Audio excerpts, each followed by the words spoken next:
para que nos dé tiempo de hablar de todo lo que tenemos que hablar.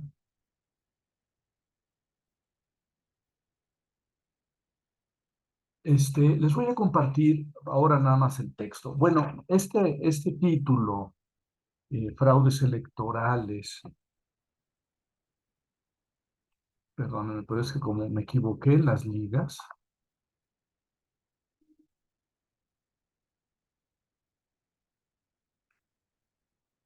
eh, no estoy sugiriendo que va a haber un fraude electoral en México el 2 de junio, ni tampoco que va a haber un fraude de algún partido en especial, ¿no? No es la intención, solamente un poco, si ustedes quieren, socarronamente, eh, me dio la idea de hablar de que desde los fraudes electorales existen denantes.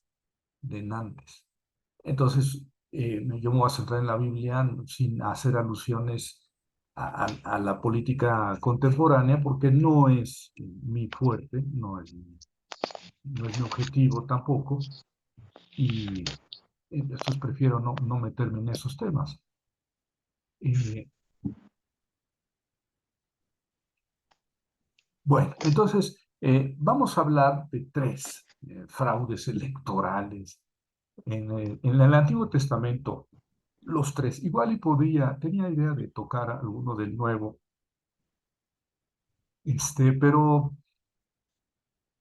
pero no lo considero que esté tan fuerte y tan claro como estos que voy a hablar del Antiguo Testamento. Entonces, mejor decidí no rascar ronchas en esta conferencia respecto al Nuevo Testamento.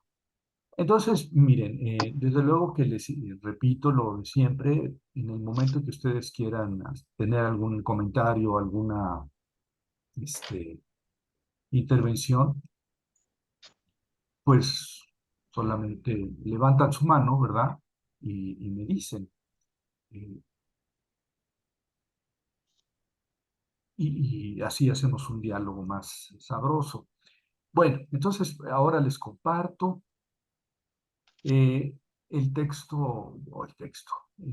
la conferencia, mi discurso inicial de este rato va a ser el eh, fraudes electorales en la vida. Esto de electorales, pues evidentemente no se refiere a votaciones, porque pues, en tiempos bíblicos no había votaciones, ¿verdad? Es decir, que la gente votara por alguien. Eso no se hacía cuando hubo un rey en Israel. Empezó Saúl, luego David, luego Salomón, y luego los demás. No había, este,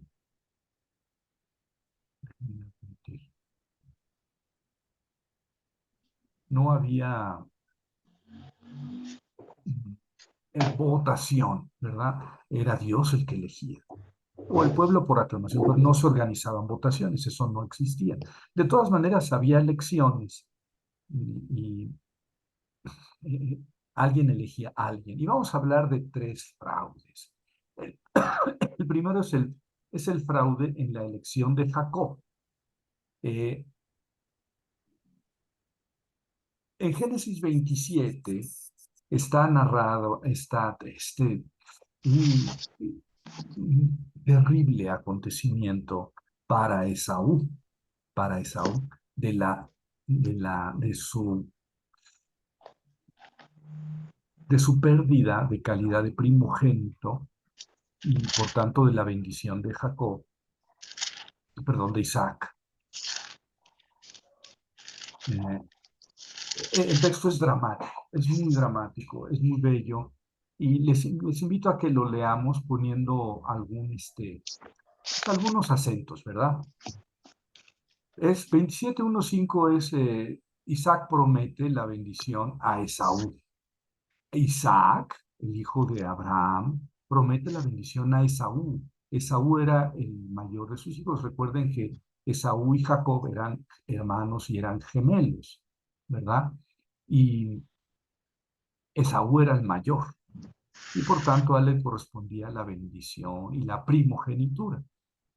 Entonces Isaac le promete la bendición a Esaú porque ya está Isaac muy viejo. Dice, cuando Isaac se hizo anciano y sus ojos se volvieron incapaces de ver, llamó a su hijo mayor, Esaú. Ahí lo dice el texto, mayor, Esaú, y le dijo, hijo mío, le dijo, aquí estoy. Hijo, he envejecido y no conozco el día de mi muerte.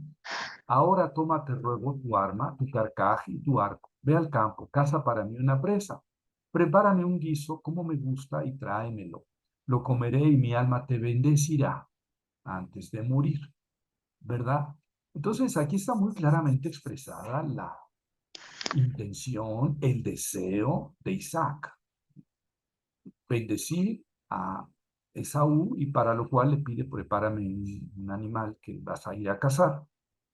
Rebeca es la esposa de Isaac.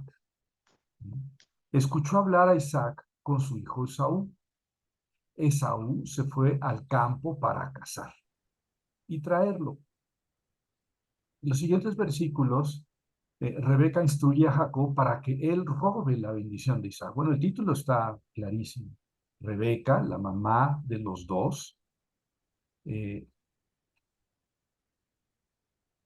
eh,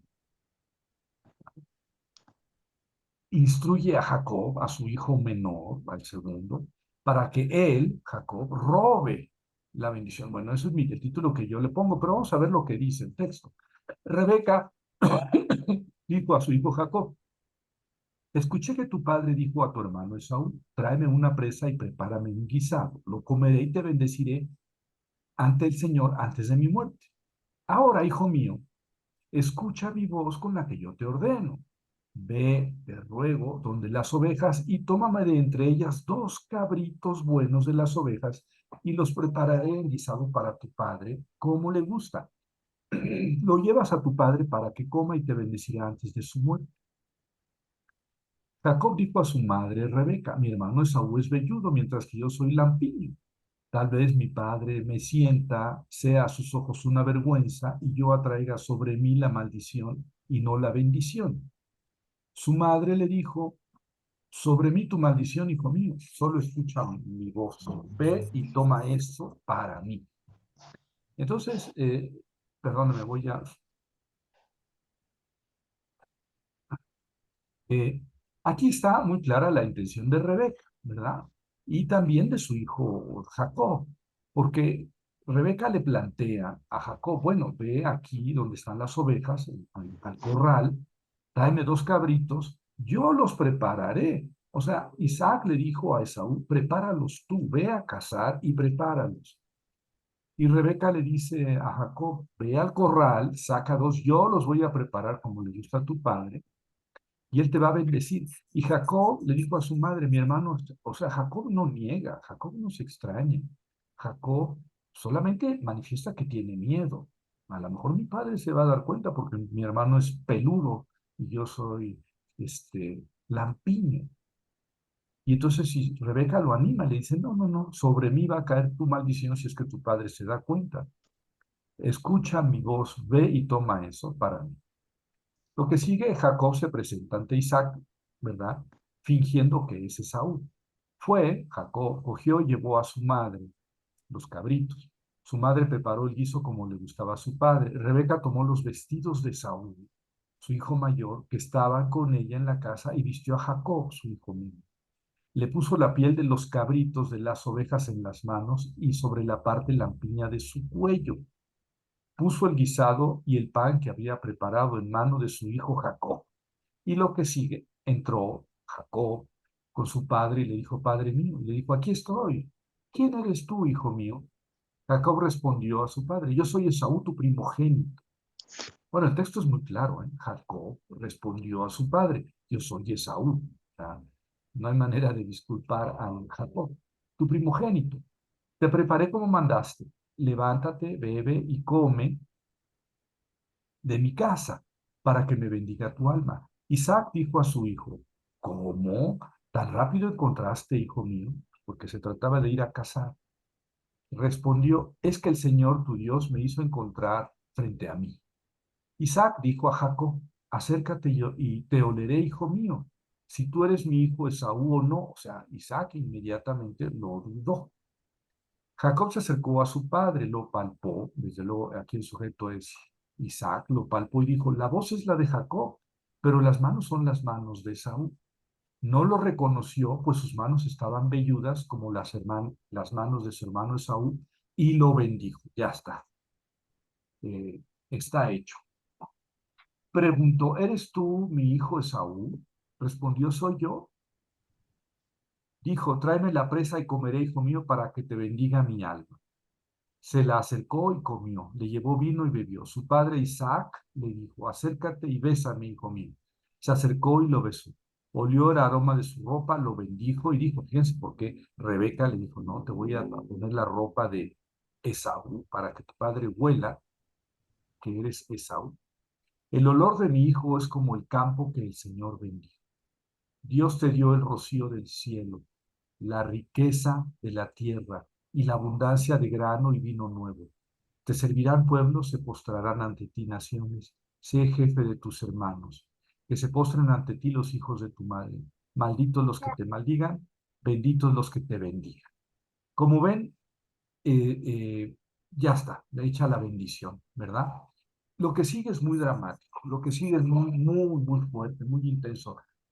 Cuando Isaac terminó de bendecir a Jacob, salió Jacob ante su padre Isaac y su hermano Esaú volvió de cacería y hizo un guisado.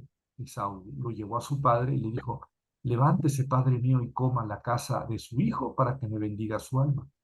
Isaac, su padre, le preguntó, ¿quién eres? Respondió, soy tu hijo mayor Esaú.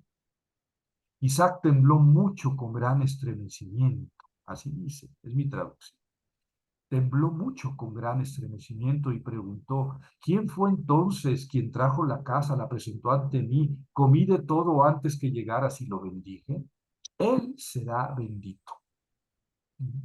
En cuanto Esaú escuchó las palabras de su padre Isaac, dio un gran clamor, muy amargo.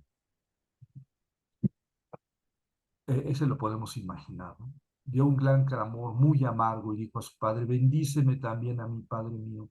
Dijo Isaac, tu hermano vino y tomó tu bendición con engaño. Dijo, con razón tiene por nombre Jacob, me ha engañado con esta 2 veces. Tomó mi primogenitura y he aquí que ahora tomó mi bendición. Preguntó, ¿no reservaste una bendición para mí?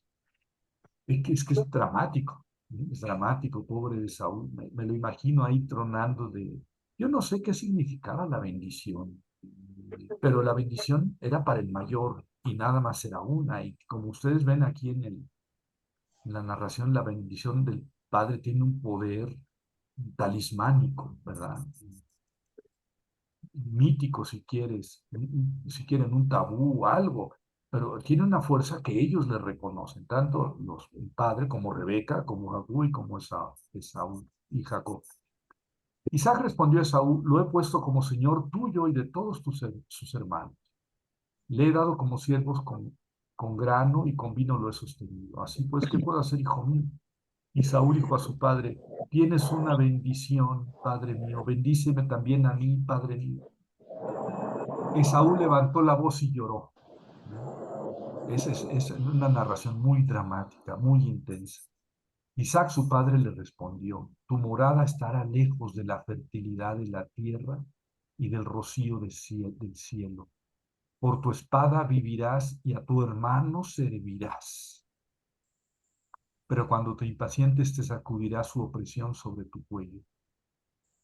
Terrible, ¿no? Terrible, en pocas palabras o en una palabra.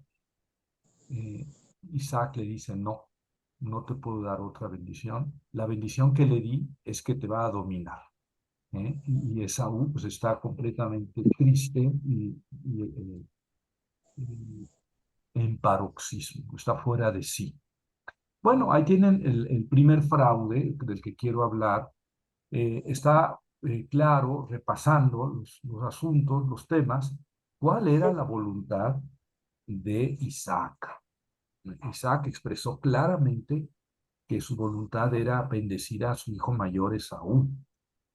Está muy claro que Rebeca se enteró clandestinamente y que ella, en contubernio con su hijo Jacob, engañó a Isaac y le arrancó la bendición que le correspondía a Esaú.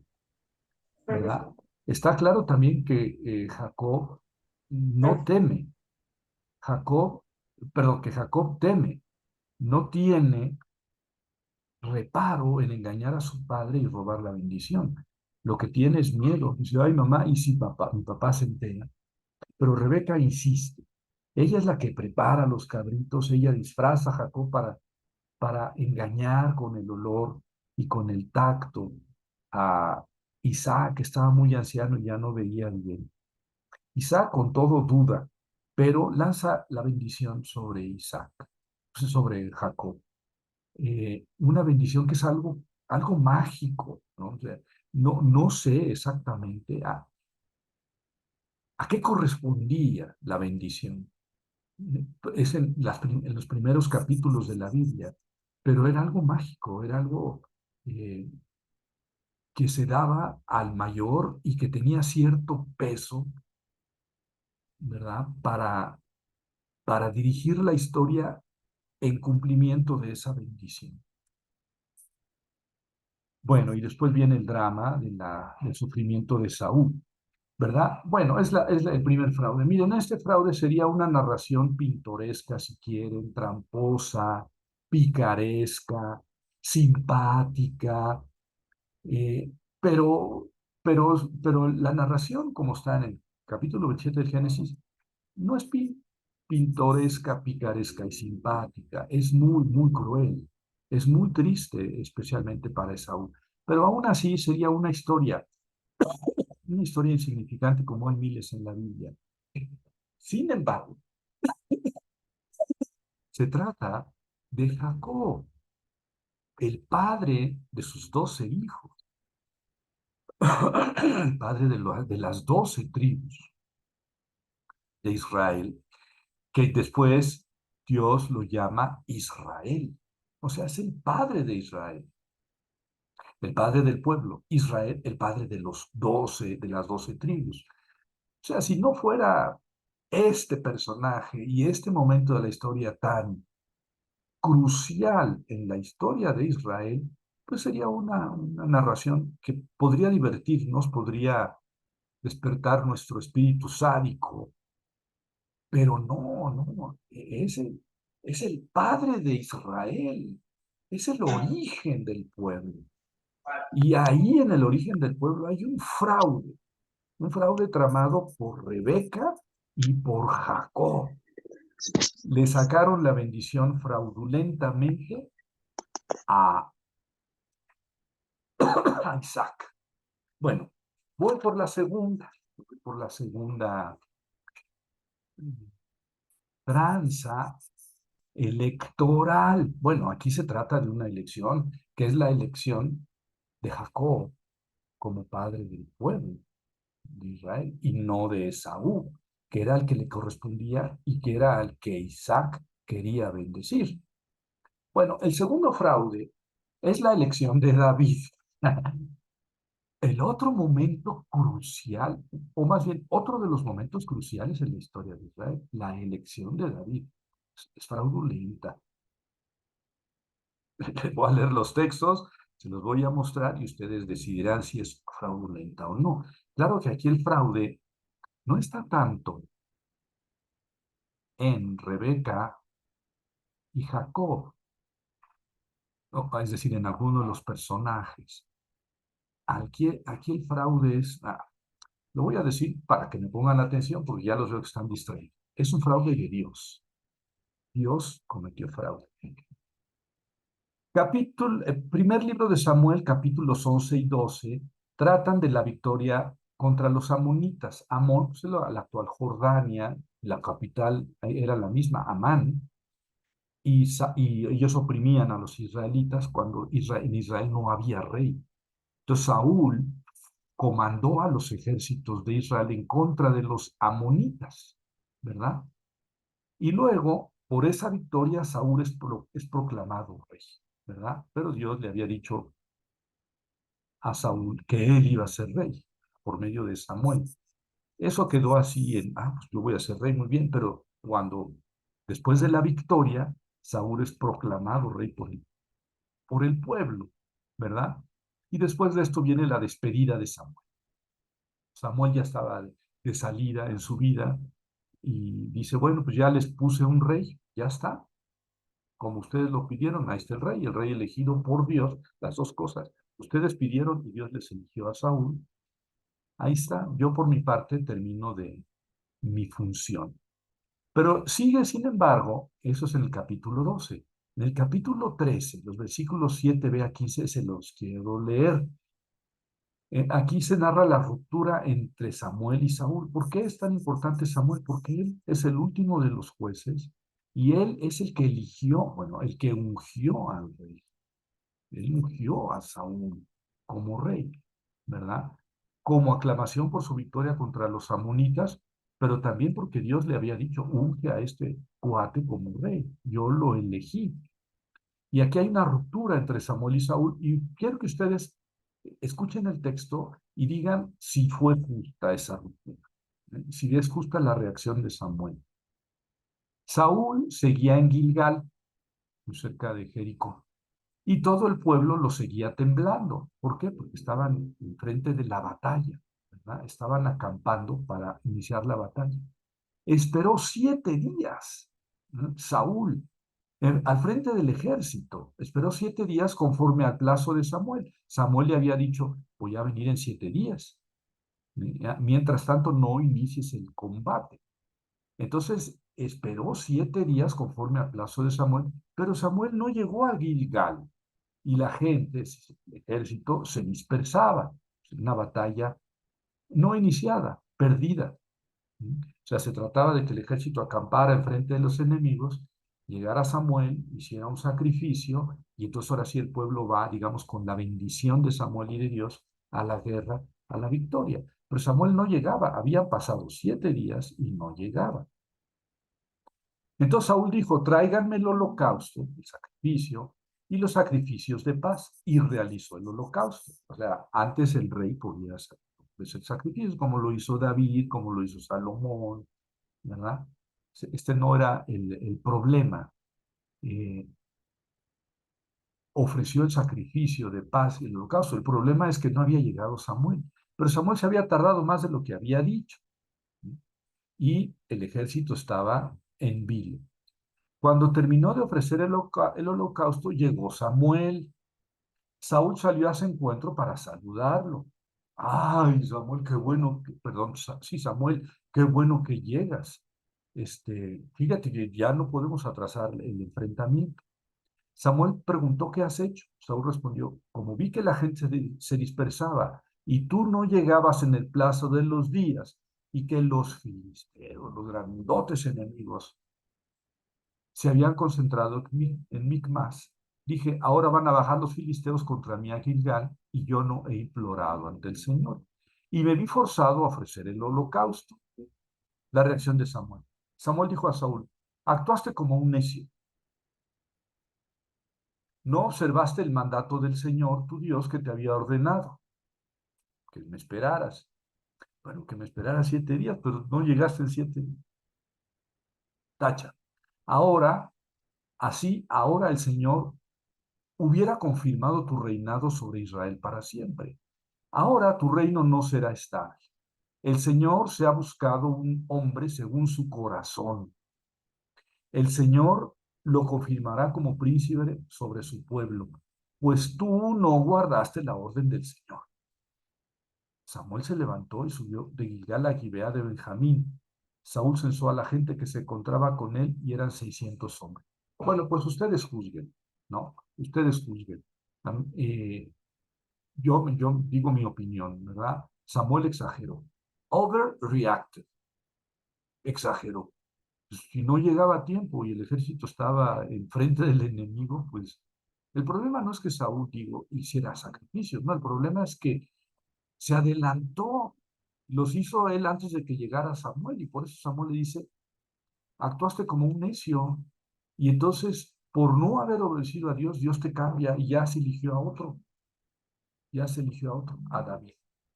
Pero vamos a ver, este es el crimen de Samuel, ese es el crimen de Samuel, el crimen, la falta, el pecado de Samuel, perdón, de Saúl, por el que fue rechazado por Samuel como mandato de Dios, ¿verdad? como profeta de Dios, Samuel dice a Saúl por haber hecho eso, y a mí no me queda ni siquiera claro cuál fue el pecado, el error de Saúl, no me queda claro. Pero Samuel dice a Saúl, Dios te ha quitado, ¿verdad? Vas a ser rey un poquito tiempo y después va a venir otro que va a ser más fregón que tú, ¿verdad? Ya me salto al segundo libro de Samuel, capítulo 11. Ahí está el crimen de David, que no escribo aquí, solamente el versículo 17, porque ya saben que David pues tenía muchas esposas, las esposas que quería. Pues bueno, a pesar de eso, un día salió y vio bañándose a una mujer allá por la azotea desde su palacio. Y dice, ¿quién es esa mujer? Ah, pues es Betsabé, la esposa del ejército, del jefe del ejército, que está sitiando precisamente a Amán. Amán, en Jordania, en la misma capital que es hoy Jordania, de los amonitas. Y entonces dice, o sea que el Urías, el esposo está en la guerra, pues tráiganse a la muchacha, ¿verdad? Y al poco tiempo la muchacha Betsabé le dice, pues estoy embarazada. Y David dice, ay mamá. Entonces pone un WhatsApp a Joás, creo que era el jefe de los ejércitos que estaban allá en Jordania, y dice, por favor, mándame a Urías. Ya viene Urías de Jordania hasta Jerusalén, y le dice, pues, ¿para qué me sacas de la batalla? Y dice, no, no, pues quiero saber cómo estás, cómo te ha ido, qué perspectivas tienes, cómo está tu estrategia para tomar a mal. Urías le dice, pues, eso le toca al jefe del ejército, que era Joás. No me acuerdo el jefe del ejército. Bueno, y entonces, no, hombre, tómate una copa conmigo y otra, y lo emborracha y le dice, mira, vete a tu casa, disfruta un poco de tu esposa allá, después te vas allá a Amán. Pero Urías salió y dijo, no, pues, yo no puedo irme con mi esposa porque estoy en campaña, de modo que yo estoy disfrutando aquí de mis prebendas y mis muchachos se están matando allá. Entonces no fue, se quedó a la puerta del palacio del rey David a dormir. David se acostó diciendo, uff, ya la libre, este baboso se va a acostar con su esposa, van a tener relaciones y el hijo va a ser de él. Y abrió la puerta en la mañana, bostezando, y se tropieza con Urías y dice, Urías, ¿qué haces aquí? Dice, no te dije que fueras a tu casa, sí, pero yo no puedo ir a mi casa mientras mis soldados se están matando. No, no, Urías, y así le volvió a hacer, lo volvió a emborrachar, y vete a tu casa, y Urías se volvió a quedar en el palacio. Entonces, David lo que hizo fue escribió una hoja, se la dio a Urías, y se llévale este mensaje al jefe del ejército.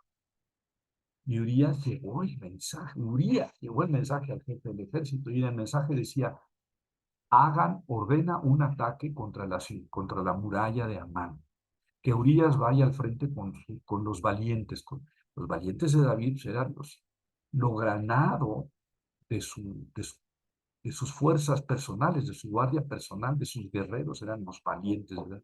Entonces que vayan algunos valientes con él al frente, pero hacen una retirada como si fuera un ataque fantasma, un ataque tramposo.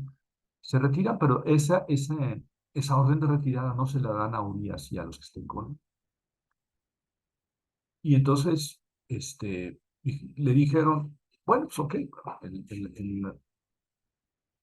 la noticia después vino el jefe del ejército y dijo, pues sabes qué, hicimos un ataque contra Amán y murieron muchas de nuestras personas, de tus valientes murieron muchos. No, pero no tienen cuidado, ¿cómo? Pero para ver es general, ¿dónde está tu estrategia? No, bueno, pues también murió Urias.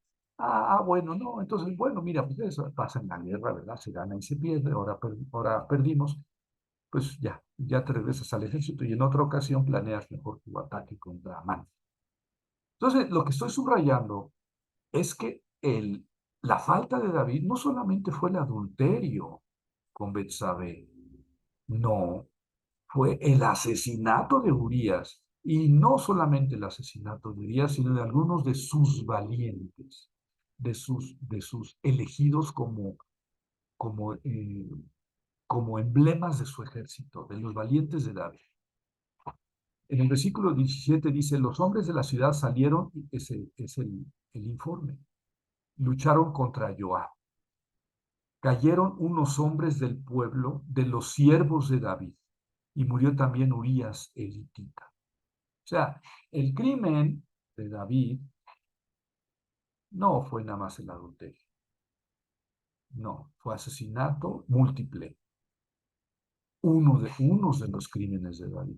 Hizo otras barbaridades, pero miren, el texto, los textos bíblicos no ocultan esto que les estoy diciendo, él lo dice con toda claridad. No lo ocultan, ¿no? Tampoco es que el texto se regodee en los pecados de David. No, no, pero lo dicen con toda claridad. Ahora, quisiera que ustedes compararan el pecado de Saúl con el pecado de David.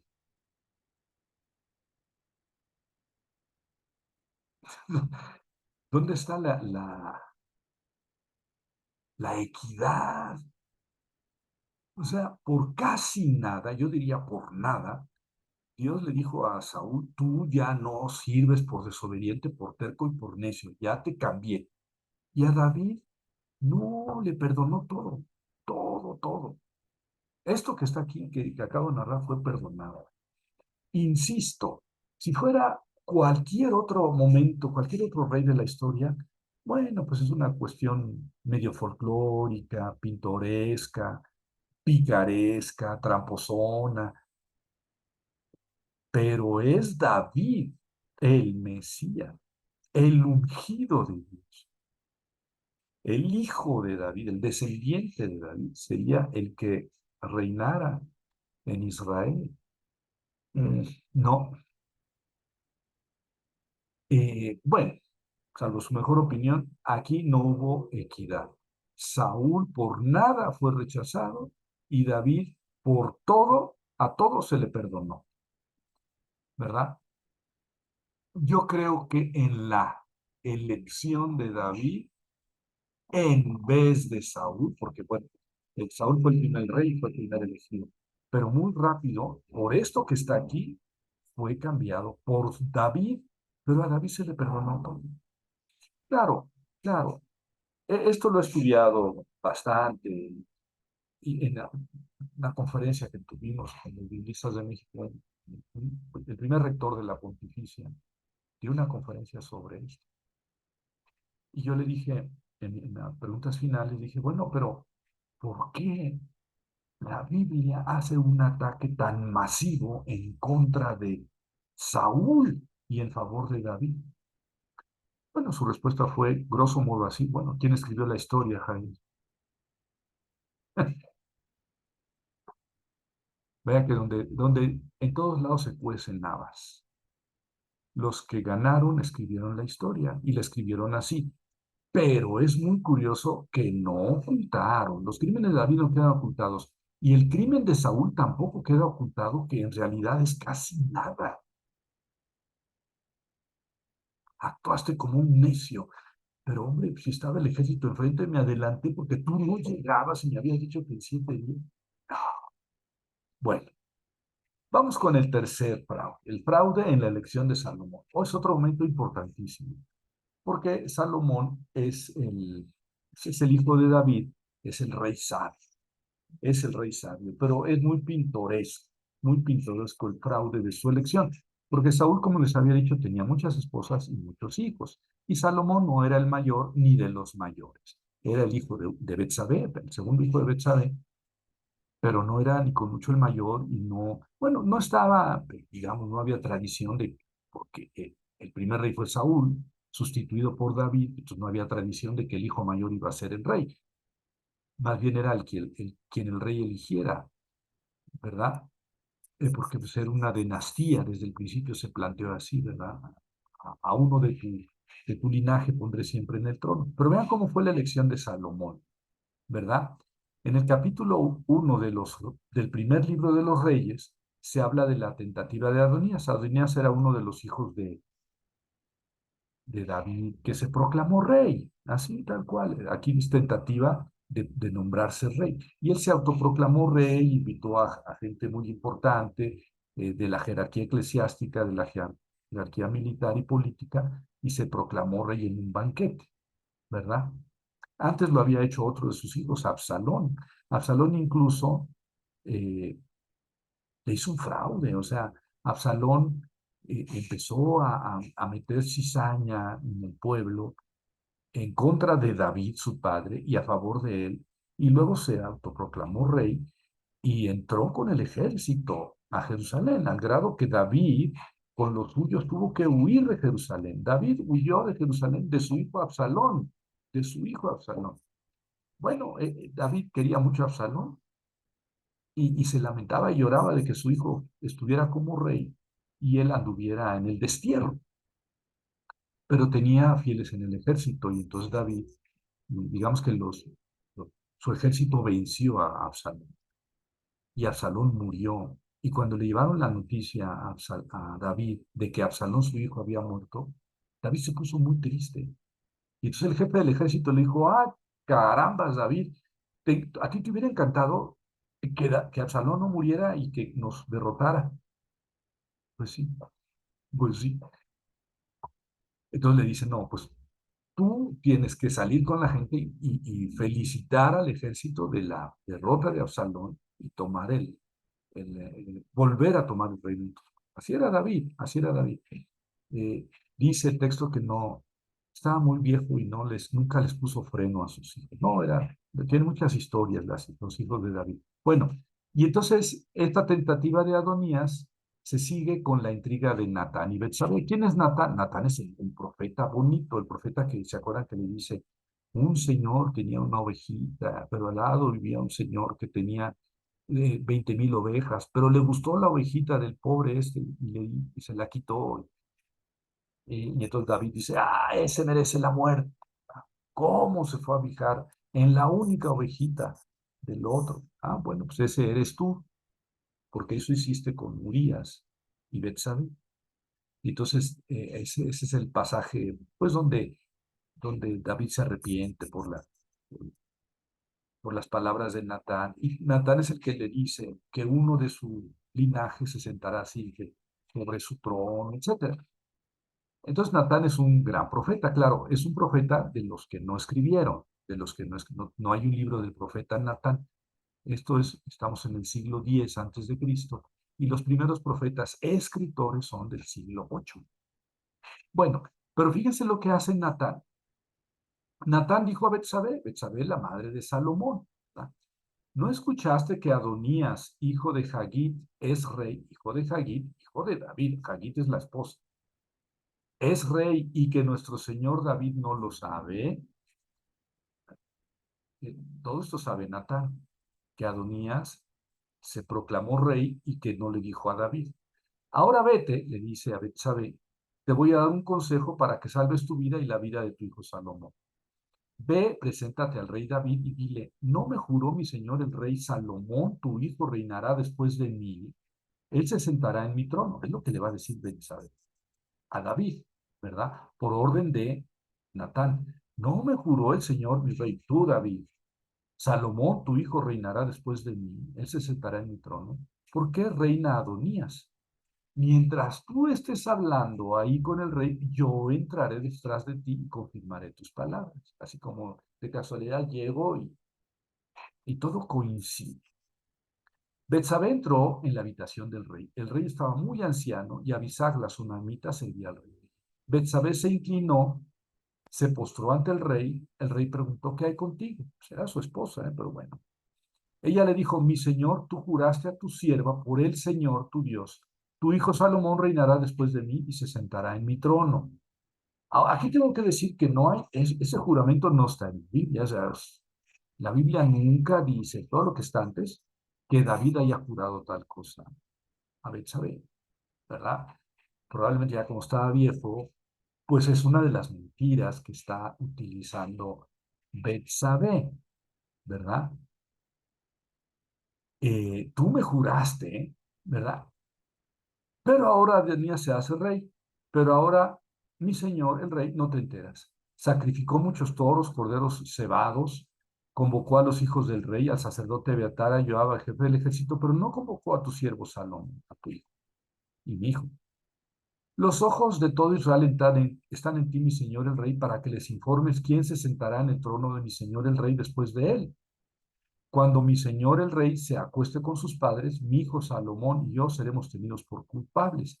Mientras ella hablaba con el rey, entró el profeta Natán. Yo creo que aquí la entrada de Natán está no solamente, bueno, está para justificar, para dar razón, para fundamentar las palabras del juramento de David a Betsabé, un juramento que para mí se lo inventó Betsabé, y que Natán se hace cómplice, porque entra el profeta Natán cuando ella está diciendo eso. Le informaron al rey, aquí está el profeta Natán, él entró ante el rey, se postró ante el rey con el rostro en tierra. Natán dijo, mi señor el rey, tú dijiste, Adonías va a reinar después de mí y él se sentará en mi trono, porque hoy descendió y sacrificó muchos bueyes y ovejas cebadas. Convocó a todos los hijos del rey, al jefe del ejército, al sacerdote Abiatar, y ahora están comiendo y bebiendo ante él y gritan, ¡viva el rey Adonías! Pero no me convocaron a mí, tu siervo, a Natán, ni al sacerdote Sadoc, ni a Benayahu, hijo de Jehoiada, ni a tu siervo Salomón. Esto proviene de mi señor el rey. ¿No nos informaste a tus siervos quién se sentaría en el trono de mi señor el rey después de él? Aquí está dándole mm,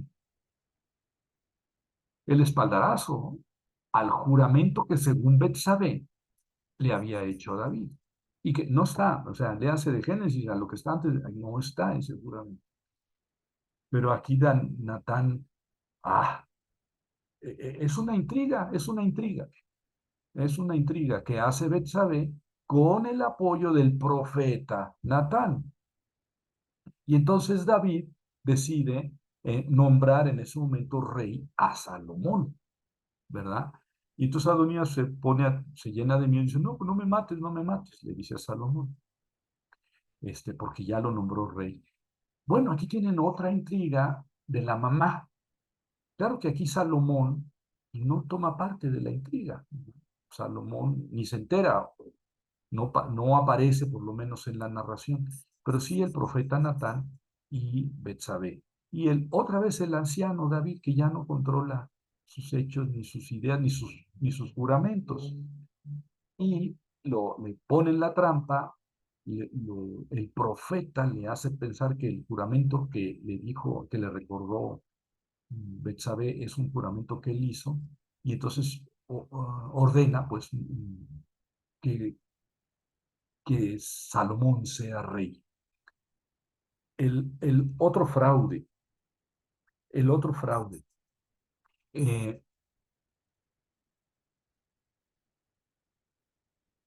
Oye, Javier, fraude en la elección de Jacob, el jefe, el fundador del pueblo de las 12 tribus. Fraude en la elección de el gran rey David, fundador del mesianismo. Y luego fraude en la elección de Salomón. ¿Con qué nos quedamos? Porque miren, la Biblia, yo no estoy sacando textos para hacer escándalo y decir, miren qué sucios y cochinos eran estos en la Biblia y tramposos. No, no, porque la Biblia, como lo acabamos de leer, no podemos leer todas las historias, todo lo que se refiere a ellos en la Biblia, porque no nos da tiempo. Pero la Biblia no oculta los pecados de David, ni esto que les leí de Natán y Betsabé, está escrito en la Biblia. O sea, si la Biblia no quisiera que supiéramos eso, no lo hubiera escrito o lo hubieran borrado. Pero los autores de la Biblia querían que nosotros supiéramos esas tranzas. Y entonces nosotros nos podemos preguntar, ¿por qué querían que nosotros nos enteráramos de esas tranzas? La respuesta es, para mí es la que sigue. Estas tres historias muestran que estos tres elegidos fueron fraudes, fraudulentamente elegidos, pero que a pesar de ellos, Dios conduce la historia de su pueblo, ¿sí? Para que sea una historia gloriosa. Y es que lo importante en la historia de Israel no son los jefes, los líderes del momento, sino Dios. Ahí está. Esa es la respuesta para mí. Es que no se trata de David, es Dios. ¿Y por qué la Biblia me muestra todas estas debilidades de David? Para que nosotros entendamos que no es porque David sea muy fregón y muy bueno y muy santo, no. Él es el fundador del mesianismo, el gran rey, porque Dios lo eligió, no por sus grandes méritos. Y con estos lentes podemos leer la historia de Salomón.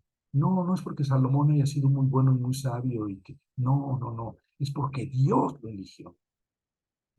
Y entonces, a pesar de las, perdóname la palabra, de las cochinadas, de las trazas, de los fraudes, eso ahí está y ahí va a estar siempre, ¿no? Y eso no se oculta, porque lo que tiene que quedar después de cernir toda esta suciedad, si me permiten la palabra, es que Dios es el que guía la historia, es que Dios es el caudillo de Israel, es que Dios es el líder, el que conduce la historia de Israel, y no los grandes líderes, carismáticos, poderosos, buenos, santos, sabios, estrategas geniales, no. No es el ejército el que da la victoria, es Dios. Yo creo que eso es lo que está corriendo como agua limpia, dulce, debajo de todas estas narraciones que llegan a ser de verdad intrigantes. ¿Por qué los autores no borraron esto? ¿Por qué no lo cambiaron? ¿Por qué no lo dulcificaron? Pues para que te des cuenta de que no es David, por ser David, es Dios, que no es Salomón ni es Jacob, sino es Dios. Bueno, hasta aquí mi intervención. ¿Qué les parece? Maestro Javier, ¿puedo Dígelo, hablar? claro. Yo pienso que Dios había prometido, sobre todo en el libro del Éxodo, sí, como en el 19:20, que había hecho una alianza, ¿verdad? Dice, él había dicho que él iba a estar siempre con ellos. Y, y se ve pues que él sí estaba con ellos, pero el pueblo no estaba con ellos. Y otra cosa, eh, apenas había comenzado, salido de la esclavitud y ya están ellos contra Dios mismo. Y qué bueno que recalcas esto porque Dios había hecho su promesa y va haciendo así una promesa, termina una y sigue otra. Por ejemplo, cuando los sacó de Egipto, cuando estuvieron esclavos. Ahora con estos personajes, pues que pues es horroroso, ¿verdad? Todo esto y que ponen a temblar a cualquiera ante esta situación. Sí. Es lo que yo pienso, ¿verdad? Muchas gracias, Jerónimo. Yo me acordé de lo que cuando hablabas de Abraham. Abraham es el padre de la fe, ¿verdad? Que iba a sacrificar a su hijo. Pero Abraham no era un lindo, ¿eh? Cuando iba a Egipto, le dijo a su esposa, diles que eres mi hermana, porque, porque si dices que eres mi esposa, me van a matar para quedarse contigo y te van a llevar al harén del rey o del Otro faraón. fraude. Y Sara dijo, está bien, y así fue, y así fue. Y, Sara estuvo X tiempo en el harén del faraón, porque después el faraón se enteró de que estaban casados. ¿Y por qué no me dijiste? pues es que yo pensé que me ibas a matar, pero ya el pecado estaba hecho. Y, bueno, tal vez estoy mirando las cosas con 3000 años de diferencia y no es válido, pero pues eso muestra que Abraham tampoco era una perita en dulce. Este, y está en la narración, ¿verdad? Si no estuviera en la narración, pues, ay, Javier, tú andas inventando, escarbando, magnificando. Pues no, está dicho. Y esa narración está 3 veces, ¿eh?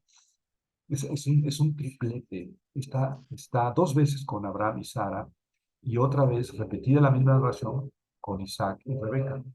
Pero, bueno, si no quisieran los autores que nosotros leyéramos eso, no lo hubieran dejado. Y 3 veces. Este, pero si la dejaron es por algo. Yo creo que hay que saber leer ese algo. ¿Por qué?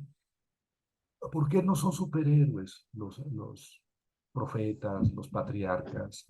¿Por qué no son superhéroes? Porque no son el único superhéroe de Dios. Pero también me acordé de Moisés. Moisés, ¿cuál fue el pecado de Moisés? Lees el pecado de Moisés, ni siquiera queda claro, es como el de Saúl, ¿eh? ¿Por qué Dios no le permitió a Moisés entrar a la tierra? Porque te faltó fe. Lean el texto. ¿Quién sabe qué le faltó a Moisés? O sea, Dios dice, es que te faltó fe cuando la piedra y el agua, que la golpeó 2 veces en vez de una, eso no se dice. Eso no se dice.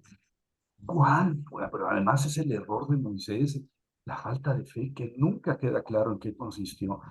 Después de haber sacado al pueblo de Egipto, después de haberle dado la ley, después de haber sido el profeta, el más grande personaje del Antiguo Testamento es Moisés, el liberador de Egipto, el profeta, el legislador, y quién sabe por qué Dios lo castiga de una manera que dices, ay mamá, pero bueno, eso me recordaba en tu comentario. Creo que querías decir algo, Gerardo. Sí, soy Gerardo Soto. Sí. No sé si haya otro Gerardo. No, no, no, está bien. Ok, yo lo que veo aquí es que eh, los biblistas tratan de poner realmente que todos los seres humanos somos iguales, ¿no? Que todos los seres humanos tenemos fallas, algunos siendo teniendo la mujer de otro, otros mandando matar, simplemente son eh, seres humanos con todos los defectos que puede tener. Lo mismo los profetas y los santos, pero en sentido contrario. Ellos tienen un, un principio que puede ser la honradez, que puede ser su vida llena de sufrimientos. Todos tenemos una característica. En este caso, la característica es que tienen un defecto, como cualquier ser humano, pero que Dios los escoge para, para hacer su voluntad. Sí, completamente de acuerdo, espera, completamente de acuerdo. Gracias.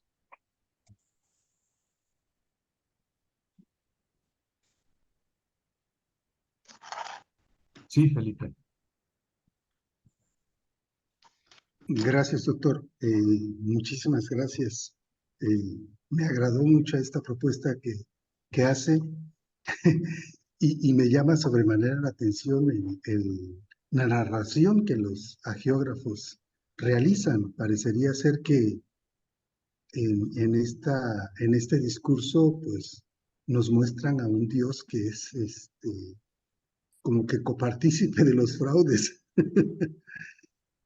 Pero me llama sobre todo la atención el hecho de que en todos los casos, estos actores que no reciben las bendiciones, sino más bien que parece que reciben las maldiciones, se han adelantado o se adelantan a algo que todavía no está establecido.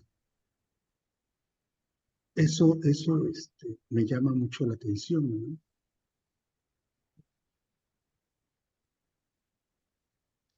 ¿Podrías seguir sobre eso? ¿Se adelantan a alguien? Pues sí, por ejemplo, viendo el, el fraude en el caso concreto de la elección de Salomón, ambos hermanos se están adelantando a algo que Dios está configurando. Por lo mismo, para ellos es la maldición y en el caso concreto de Salomón es la bendición. Lo mismo sucede con Saúl en su relación con David.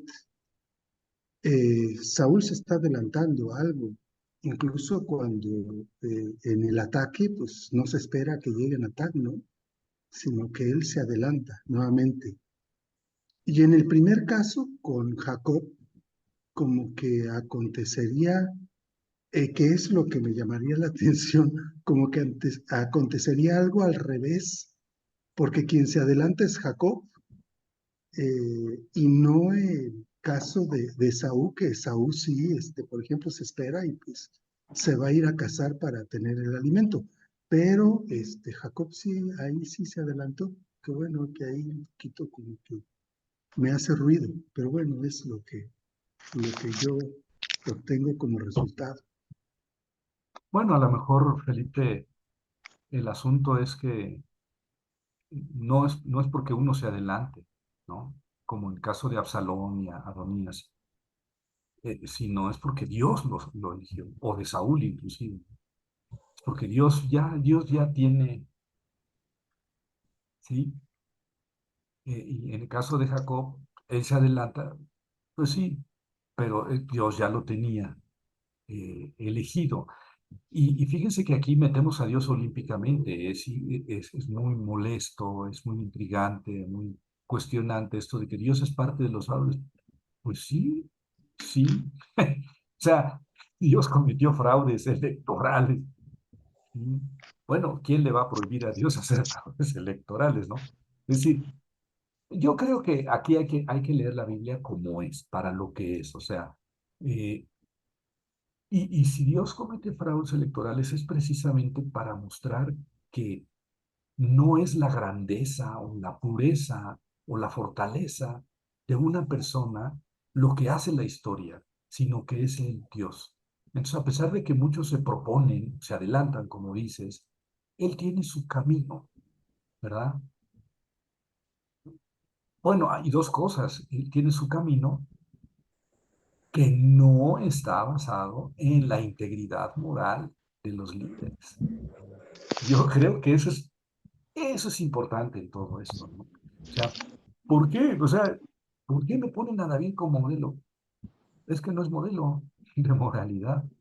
David lo que nos deja ver es que Dios lo elige, que Dios está detrás de él. ¿Y por qué me ponen a Salomón? Lo mismo. ¿Y por qué es Jacob? Lo mismo. Y como eso está dicho en la Biblia, está escrito, pues una lectura atenta nos lleva a suponer que por algo nos lo dejaron ahí. Bueno, muchas gracias. Javier, Sí, Jerónimo. yo pienso también una cosa que interesante es lo que dices tú, los tiempos marcados por Dios, los signos marcados por Dios, cierto, es certeza, ¿verdad? Pero también me he fijado que, sobre todo en el caso de David y Betsabé, a veces pienso que algunos le han marcado tanto que desconocen un poquito la situación humana y en lugar de ayudar a la persona, como que le hacen más sufrir, ¿no? Sufrir. Yo he visto pues en algunas pláticas que he escuchado, ¿no? Pero ahora me esclarece más esto, ¿no? A veces sí se le ha golpeado un poquito, sobre todo es esa parte de David, que Sí, son triple crimen, ¿no? sí, El crimen de David fue triple. sí. Entonces, Eva, entonces se me parece, pero que a veces se Se le han, ensaña uno, Eva, se ensaña uno. sí, y eso, en lugar de decirte, bueno, hubo esto, ¿verdad? Pero también Dios sigue actuando, ¿no? No se para ahí. Me parece, pues no sé. Sí, sí, bueno, yo he leído muchos políticos en la actualidad y digo, ¿cómo se llama? Periodistas, analistas políticos, que se ponen a barajar todas las cochinadas que hay. Y entonces avientan y avientan y avientan cosas y dices, bueno, ya dame una interpretación, dame un punto de vista que sintetice, que me ilumine, que me dé ánimo, porque sacar y barajar las cosas sucias, eso está en todos lados, hasta en la Biblia. Y es un poco morboso ponerse a atacar a David o a Jacob, la personalidad de Salomón.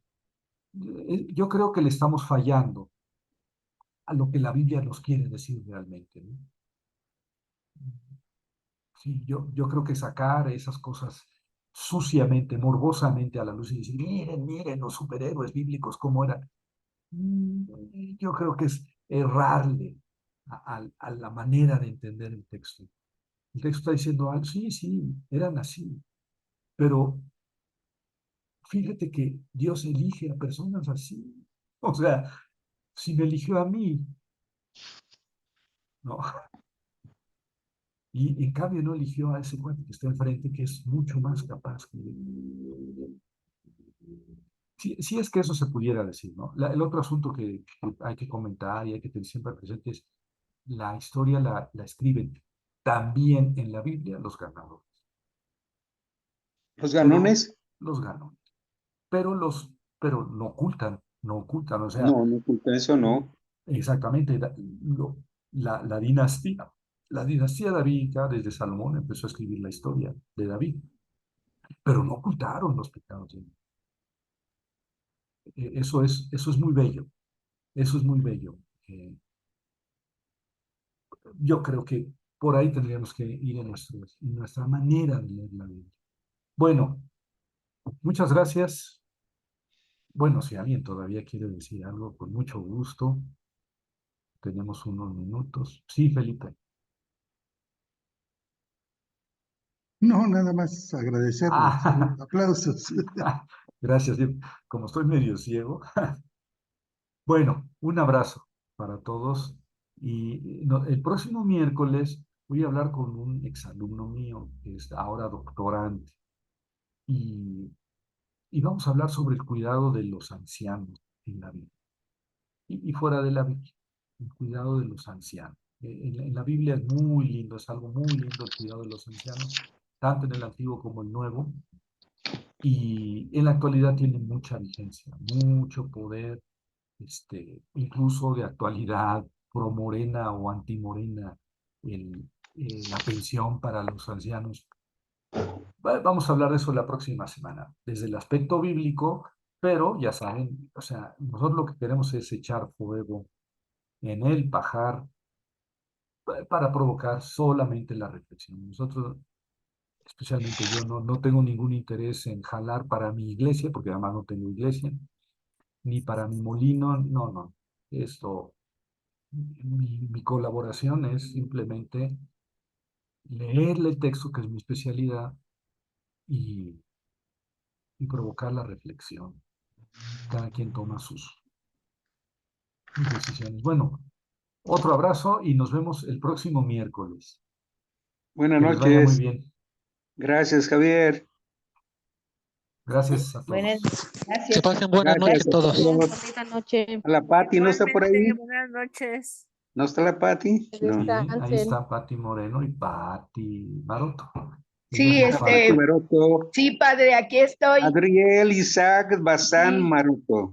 Sí, aquí estoy, padre. Buenas Saludos. noches. Buenas noches, gracias. Gracias a Que estés todos. bien. Gracias.